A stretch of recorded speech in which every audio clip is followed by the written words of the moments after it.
Toi, tu es grand. Nous voulons encore t'élever et te glorifier dans le nom précieux de Jésus. Amen. Amen. Amen. Alors, la parole que nous avons lue ce soir, donc venait de, pardon, ça venait de Matthieu 5 au verset 13. Vous êtes le sel de la terre. Mais si le sel perd sa saveur, avec quoi la lui rendra-t-on? Il ne servira plus à rien. Il ne servira plus qu'à être jeté dehors pour être foulé aux pieds par les hommes. Amen. Alors, le, le message que j'aimerais partager avec vous ce soir, c'est que nous devons garder, nous devons être salés, nous devons rester salés. La propriété du sel, c'est qu'il donne du goût. Il préserve la saveur et la qualité. Et il a le pouvoir aussi de désinfecter des bactéries. Donc, dans les temps anciens, même si on ne pense même pas vraiment aux temps anciens, mais si nous considérons par exemple le poisson salé que nous avons chez nous, à l'époque, aujourd'hui le poisson salé c'est une délicatesse, surtout pour nous qui sommes loin. Lorsque quelqu'un peut t'emmener du poisson salé ou lorsque tu as l'opportunité de manger du poisson salé et que tu le mets dans des légumes, tu as vraiment, tu te sens obéi. Et pourtant, c'est quelque chose qui a été transporté, c'est quelque chose qui a été dessalé, c'est quelque chose qui a subi des trajets, des milliers de kilomètres avant de te parvenir.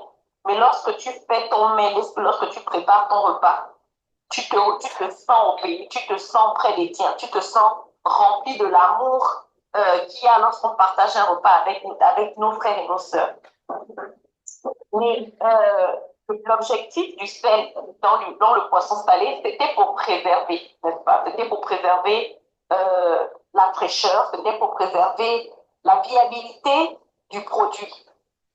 Je me rappelle que quand j'étais plus petite, vraiment le poisson salé, c'était l'un de mes mets préférés. Et ma grand-mère, par contre, elle n'aimait pas trop le poisson salé. C'est même pas qu'elle n'aimait pas trop le poisson salé, c'était surtout qu'elle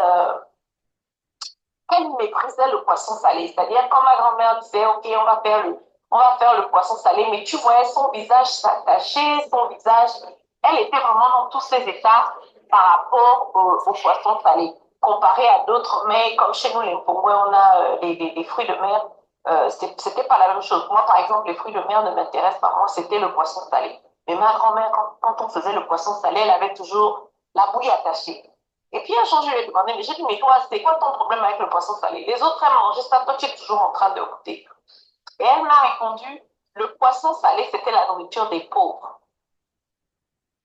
Elle m'a expliqué que le poisson salé, c'était la nourriture des pauvres. Et à l'époque, parce que ceux qui étaient pauvres, ceux qui n'avaient pas assez de moyens, ne pouvaient pas se permettre de manger du poisson frais tous les jours, ils ont commencé à saler le poisson pour pouvoir le conserver. Et c'était même pas les meilleurs choix de poisson comme aujourd'hui, on voit, ils utilisent le capitaine, ils utilisent la grosse bécune. Non, avant, c'était vraiment les petits poissons là, qui sont venus dans la pêche du jour. Et c'était vraiment les restes, en fait. Et ils utilisaient ça pour saler et pour conserver afin de pouvoir avoir un peu pour leur famille. Donc, ma grand-mère, en fait, c'était ça son explication sur le poisson salé. Et lorsqu'on considère le sel a la propriété de préserver la saveur et la qualité. Parce qu'une fois que tu dessales le poisson salé totalement, le sel n'est plus là.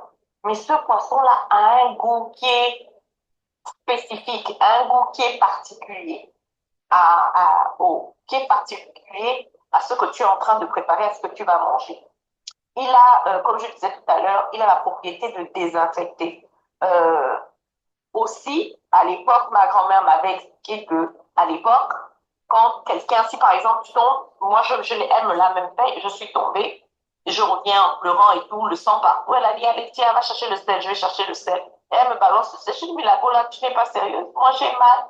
Et elle me dit, tu vas voir, ça va passer. Effectivement, non seulement ça a arrêté de saigner, mais la croûte s'est développée très vite. Donc après, quand ma mère venait, on rentre à la maison, on se lave et tout ça. Donc, maman, maintenant, on veut faire les petits trucs de mercurochrome et tout ça là.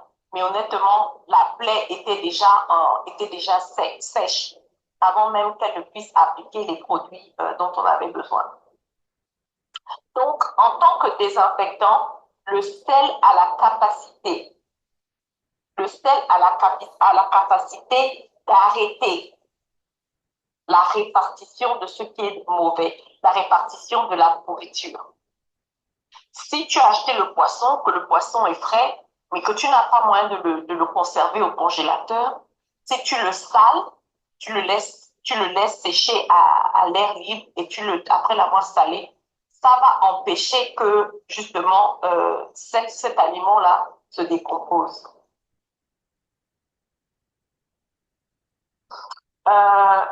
Autre chose par rapport au sel, c'est que le sel avait beaucoup de valeur. Le sel avait la même valeur que certaines pierres précieuses. Le sel était utilisé comme une monnaie. Comme une monnaie. Donc, c'était quelque chose qui avait beaucoup, beaucoup de valeur. Alors, lorsque le Seigneur nous dit que nous sommes le sel de la terre, lorsque nous pensons à la condition de la terre aujourd'hui, lorsque nous pensons à la condition du monde dans lequel nous vivons, c'est vrai qu'aujourd'hui, nous sommes ici aux États-Unis, mais lorsqu'on regarde la condition des États-Unis, oh, c'est une nation qui a été créée, qui a été bâtie sous la main de Dieu. Mais quand on regarde ce qui se passe dans ce pays, on a beaucoup de questions à se poser. Non seulement quand on regarde l'histoire du pays, mais quand on regarde les jours que nous sommes en train de vivre, notre génération est en train de vivre, pour ceux d'entre vous qui ont des enfants qui vivent ici, qu'est-ce qu'on va laisser à nos enfants? Quand on regarde la condition du pays, qu'est-ce que nous voulons laisser aux enfants? Ou même, on peut se poser la question, est-ce qu'on va s'en sortir dans ce pays? Et le Dieu que nous servons est tellement bon. Il est tellement bon qu'il nous dit que nous devons être le sel de la terre. La saveur que nous avons à l'intérieur de nous, c'est le Saint-Esprit. La saveur, le fruit délicieux que nous avons à l'intérieur de nous, c'est le Saint-Esprit. Nous avons parlé ici, et c'est un passage d'écriture qui est très familier à chacun de nous, Galates 5, 22, je pense. Ça parle du fruit de l'esprit. C'est un fruit qui est juteux, il est juteux comment? C'est un fruit qui est rempli d'amour. C'est un fruit qui est dirigé par la joie. C'est un fruit qui se contrôle. Un fruit qui aime. Donc, nous, en tant que sel, nous avons des vertus, nous avons des qualités qui nous sont personnelles. Parce que ce ne sont pas des qualités que nous avons développées de nous-mêmes. La Bible nous dit que nous sommes tous des pécheurs. Et nous avons tous manqué à ce que Dieu avait, à la marque, au niveau que Dieu avait établi pour son peuple.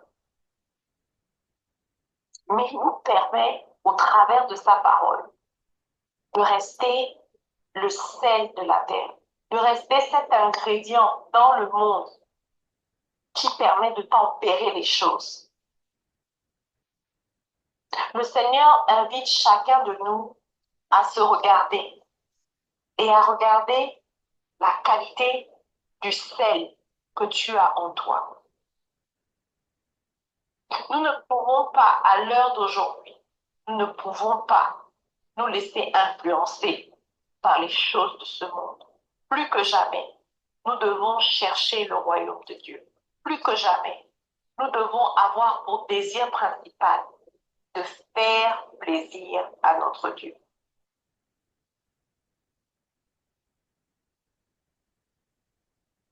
Avec tout ce que nous avons en nous, nous devons savoir qu'il est très important que nous restions salés. L'avenir de nos enfants, l'avenir de nos petits-enfants, l'avenir des générations, l'avenir de nos quartiers, l'avenir de nos villes, l'avenir de nos États, l'avenir de ce pays dépend de toi, Pasteur Val. dépend de toi, Pasteur Guy. Dépend de toi, Pasteur Ken. Dépend de toi, Pasteur Romain. L'avenir du monde dépend de vous et de moi. En tant que celle, nous devons veiller à ce que nous gardions notre salut. Le monde a tellement de choses à nous offrir. Le monde a tellement d'options. Mais les options que le monde offre ne sont pas les options que Dieu recommande. Nous devons faire attention afin que nous ne soyons pas discrets. Afin que nous ne soyons pas distraits par ce qui se passe.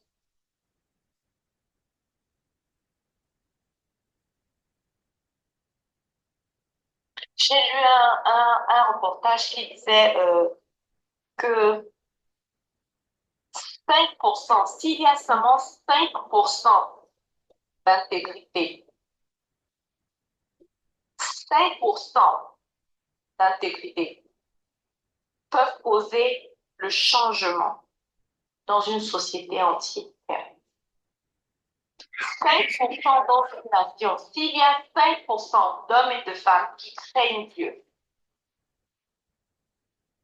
5%, nous aurons la possibilité de changer la trajectoire de non seulement notre nation, la nation gabonaise, mais la trajectoire des nations dans lesquelles nous nous trouvons. Là où nous sommes, ce n'est pas seulement le désir de notre cœur. Seigneur, je voulais aller aux États-Unis, je suis là. Nous devons être convaincus que nos pas ont été ordonnés par Dieu, que nos pas ont été mis en place par Dieu. Nous sommes seulement en train de vivre ce qui était une prophétie auparavant. Soyons du sel. Soyons salés. Soyons salés. Soyons salés. Au verset 12,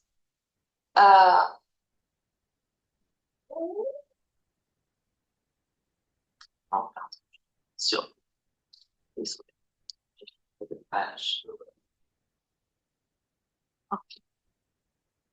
Verset 12, Matthieu 5, verset 12, il dit, réjouissez-vous et soyez dans l'allégresse, parce que votre récompense sera grande dans les cieux.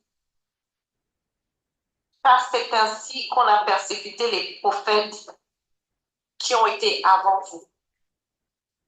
Beaucoup ne comprendront pas pourquoi nous voulons rester salés, pourquoi nous voulons garder notre faveur, pourquoi nous voulons rester fidèles aux recommandations de Christ. Beaucoup ne comprendront pas et diront, est-ce qu'on a besoin de tout ça? Est-ce que ça prend tout ça pour être un serviteur de Dieu? Est-ce que ça prend tout ça pour être une femme de Dieu, un homme de Dieu? Oui, ça prend tout ça. Parce que Dieu a besoin d'hommes et de femmes intègres. C'est vrai que quand on pense au péché, quand on pense à l'intégrité, on parle beaucoup de l'immoralité. On parle beaucoup de la sexualité. On parle beaucoup des péchés sexuels. Mais mes frères et mes sœurs, il y a aussi l'intégrité de ton caractère.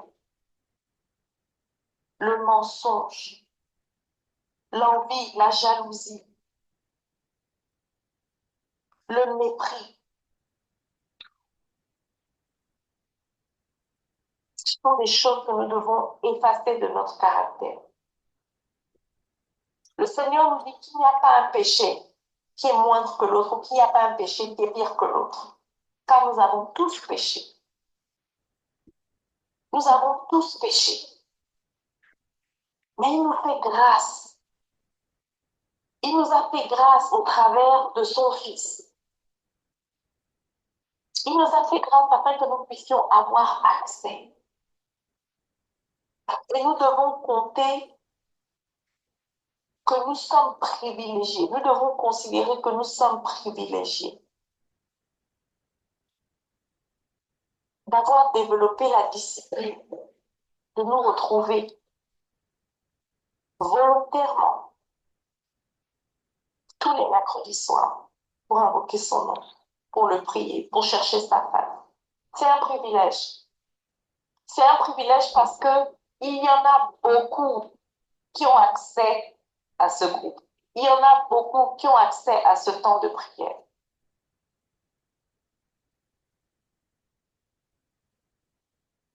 La moisson est prête, les champs sont prêts à être récoltés, mais les travailleurs sont peu nombreux. Parce que le sel a perdu sa saveur. Parce que les priorités de la vie de tous les jours ont changé, ont été déplacées. Parce que l'influence du monde est plus grande que l'influence de la promesse que nous avons reçue de Jésus-Christ. Parce que la distraction est beaucoup plus profonde que ce que nous espérions lorsque nous avons commencé à nous retrouver ici, il y a plus d'1 an, pour prier pour notre pays, le Gabon. Lorsque nous prions pour notre pays, le Gabon, et qu'on entend ceux qui sont au Gabon, surtout parce que dans beaucoup de choses, ceux qui sont au Gabon nous diront, vous n'êtes pas sur place, donc vous ne savez pas. Vous n'êtes pas sur place, vous n'avez pas la réalité. Mais Dieu nous promet qu'il a élevé des hommes et des femmes comme vous et moi, qu'il a placés à des endroits stratégiques afin que la prière ne s'éteigne pas du Gabon, afin que le sel ne perde pas sa saveur au Gabon, afin qu'autour de ceux qui sont au pouvoir, autour de ceux qui ont l'autorité, afin que celui qui a les clés du Gabon en ce moment, qu'il ne se trouve pas en situation où il sera satisfait par le statu quo. Il sera satisfait d'avoir accompli ce qu'il a pu accomplir. Il sera satisfait d'être détenteur des clés. Le Seigneur place des hommes et des femmes autour de lui, dans son cercle restreint, mais aussi dans le cercle élargi par rapport à la communauté gabonaise en elle-même, pour intercéder. Intercéder pour l'homme, mais intercéder aussi pour le peuple. Afin que notre prière que nous avons lancée, qui nous vient de 2 Corinthiens 7, 14. 2 Chroniques, pardon. Si tu veux bien prendre 2 Chroniques 7, 14.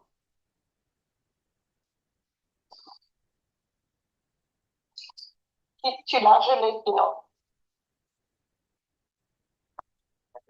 2 Chroniques 7, 14. Je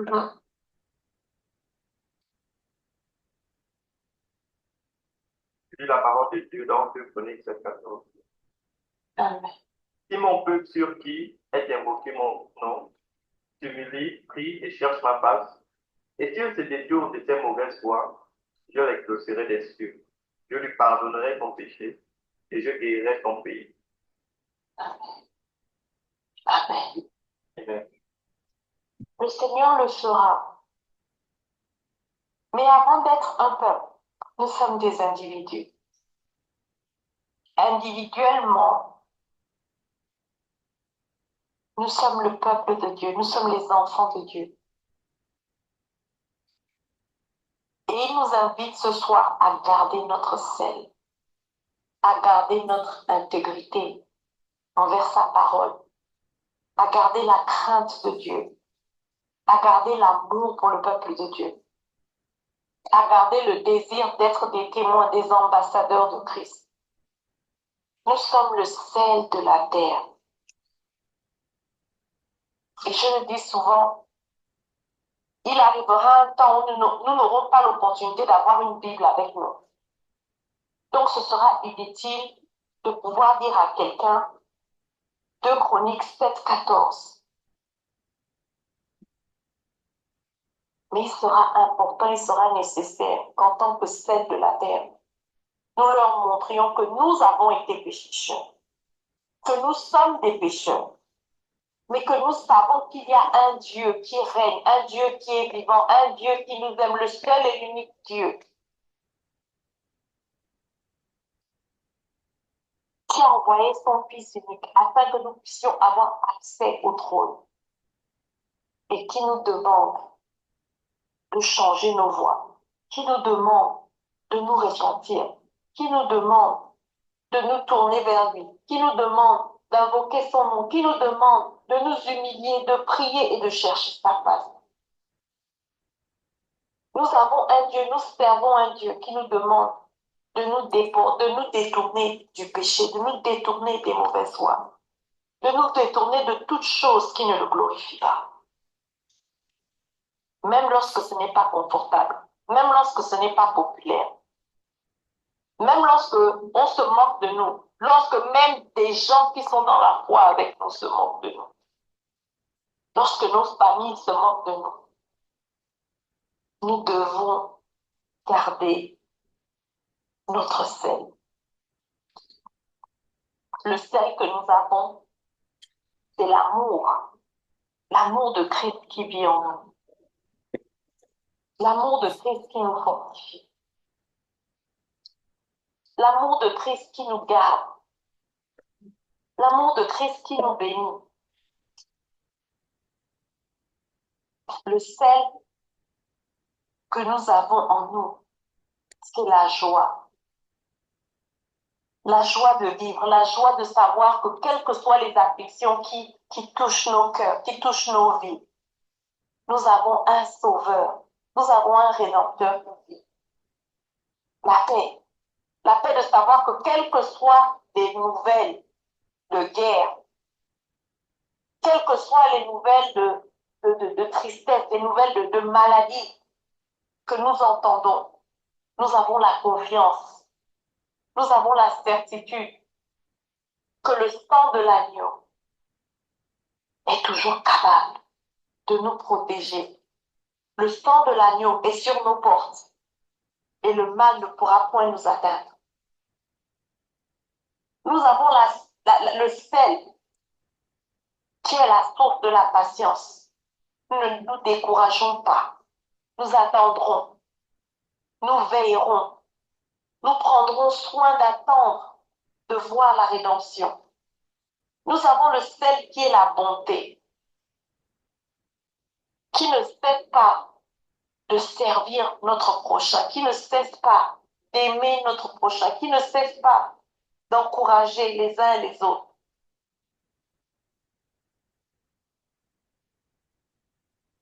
La fidélité. Nous n'allons pas abandonner notre Seigneur, nous n'allons pas abandonner notre foi, nous n'allons pas abandonner notre conversion, nous n'allons pas rejeter celui qui nous a sauvés. La douceur. Les attaques viendront de tous les sens. Mais nous serons ancrés. Nous serons ancrés dans l'espérance en Jésus-Christ.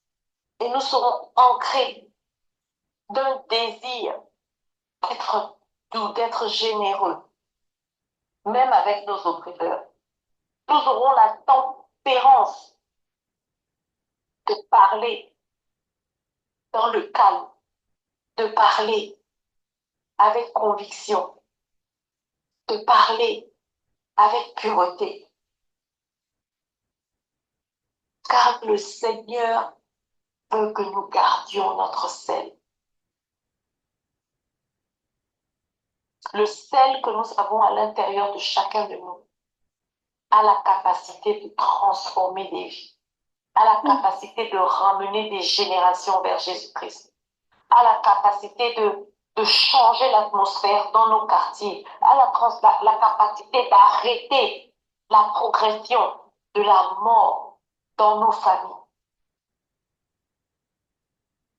Nous avons le sel qui donne la vie, le sel qui donne la saveur. Nous avons le sel en nous, en chacun de nous.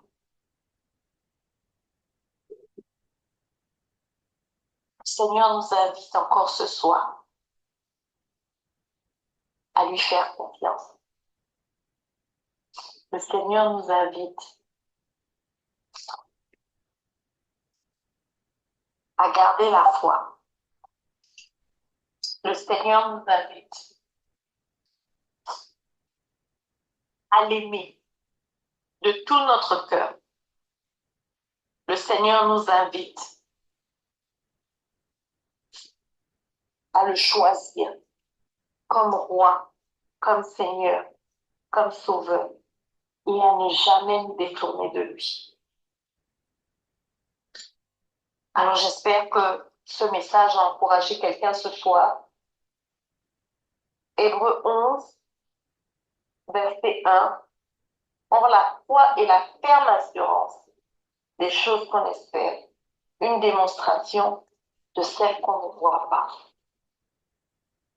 Quel que soit le rapport que tu as reçu aujourd'hui, mon frère, ma soeur, quel que soit comment tu te sens aujourd'hui par rapport au ministère, quelles que soient tes impressions par rapport à la situation du monde, à la situation familiale, la situation, je ne sais pas, une situation où tu as un problème ou un projet, quelque chose qui n'a pas l'air d'avancer. Mon frère, ma soeur, je t'invite à garder la foi. Parce que celui qui a mis le sel en toi est fidèle. Il est fidèle et il va te garder. Il est fidèle et il va honorer sa promesse en toi. Il est fidèle et il est juste. Quelles que soient les armes qui seront forgées contre toi, les armes seront forgées, c'est sûr. Aucune de ces armes ne t'atteindra. Aucune de ces armes ne te fera de mal. Amen. Parce que tu es couvert à l'ombre du Très-Haut. Que le Seigneur vous bénisse, que le Seigneur vous garde, que le Seigneur veille sur chacun de vous. Nous allons élever nos voix pour demander au Seigneur d'affermir le sel qui est à l'intérieur de nous. Qu'il recommence à nous donner des rêves et des visions sur les plans qu'il a pour nous, sur les missions qu'il nous a confiées, afin que nous restions affermis et que nous restions ancrés